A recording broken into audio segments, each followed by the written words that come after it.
À la fin du XVIIIe siècle, Isaac Newton fait émerger pour la première fois le concept de trou noir. L'idée était de savoir s'il existait des objets qui ont une vitesse de libération plus grande que celle de la lumière. La vitesse de libération est la vitesse nécessaire pour échapper à la force gravitationnelle d'un astre. Plus un astre est massif, plus la vitesse de libération est grande. Il faut attendre le XXe siècle pour que le concept de trou noir devienne encore plus populaire, avec l'arrivée de la relativité générale d'Einstein. Sirius XA fut le premier objet astrophysique identifié comme pouvant être un trou noir. C'est un système binaire qui serait composé d'un trou noir et d'une étoile géante. Il existe plusieurs types de trous noirs. Un des types de trous noirs les plus courants sont les trous noirs stellaires. Ils se forment lorsqu'une étoile d'environ 50 fois la masse du Soleil s'effondre sur elle-même lors d'une supernova. Ce phénomène se produit car une étoile, pour être stable, doit produire assez d'énergie pour ne pas s'effondrer sur elle-même sous sa propre gravité. Et quand une étoile arrive en fin de vie, elle arrête de produire cette énergie. Et donc, les couches externes font une énorme pression sur le cœur, le rendant extrêmement dense. Mais une partie de ces couches externes sera éjectée dans l'espace à des milliers de kilomètres, créant alors d'énormes nuages de gaz appelés nébuleuses.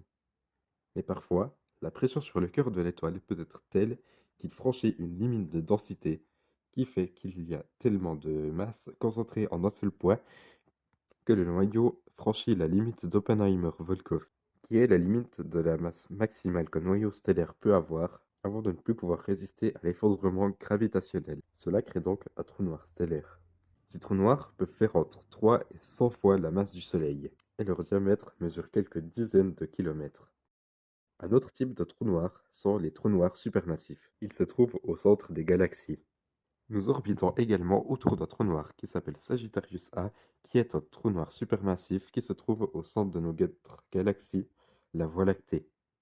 L'origine des trous noirs supermassifs reste un mystère, mais il pourrait s'agir de la fusion de plusieurs trous noirs stellaires ou de l'effondrement de nuages de gaz au début de l'univers.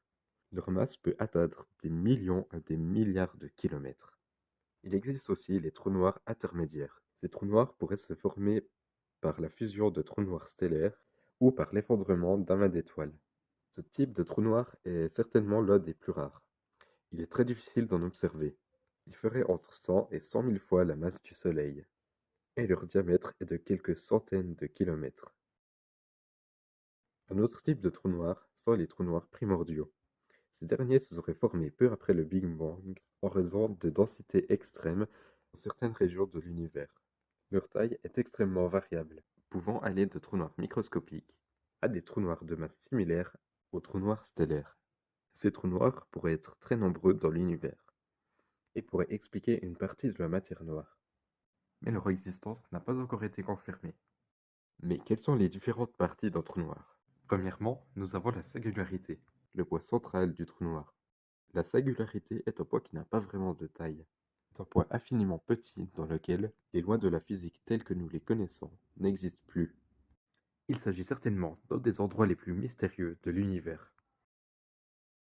Nous avons aussi l'horizon des événements, qui est la limite à partir de laquelle rien ne peut s'en échapper, pas même la lumière. Un objet franchissant cette limite sera condamné à tomber dans le trou noir jusqu'à la singularité. Peut-être que vous vous demandez pourquoi les trous noirs sont souvent représentés par des lignes oranges lumineuses si un trou noir n'émet ni ne reflète de lumière. C'est tout simplement car ces lignes oranges ne sont pas le trou noir lui-même, mais le disque d'accrétion, qui est un disque composé de gaz et de poussière d'étoiles orbitant le trou noir à des milliers de kilomètres/heure. Pour finir, voici quelques photos de trous noirs, ou plutôt de disques d'accrétion de trous noirs pris en photo. L'image que vous voyez là a été prise le 10 avril 2019. C'est la toute première photo d'un trou noir qui a été publiée. Cette photo a été prise par l'Event Horizon Telescope. Ce trou noir est le trou noir supermassif M87 étoile qui se trouve au centre de la galaxie M87. En 2021, la première image d'un trou noir révélant son champ magnétique a été prise.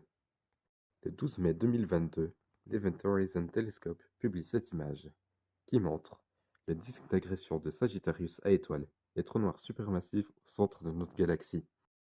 Voici l'image la plus récente d'un trou noir que nous avons. Cette image a été prise en mars 2024 et qui montre Sagittarius à étoile.